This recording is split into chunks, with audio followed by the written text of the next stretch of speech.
Hello guys, magluluto nga pala tayo ngayon ng kinunot na pating. Ito yung mga sangkap. Siyempre yung pating, malunggay, tsaka yung kinudkod na nyog. Meron din tayong sibuyas, sili, tsaka bawang at luya. Palambutin muna natin yung pating, tsaka natin siya hiwain ng maninipis. Himayin muna natin tong pating. Himayin natin siya ng pino. Okay guys? Ayan, bumubukal na yung ating gata.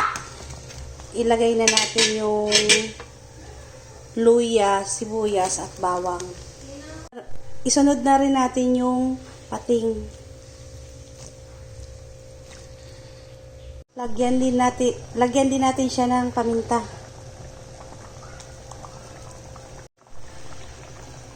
Ilagay na natin yung malunggay.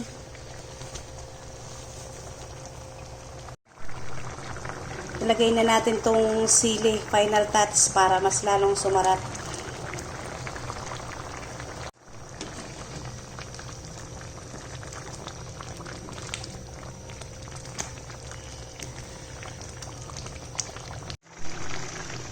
Ayan guys, luto na yung ating kinunot na pating.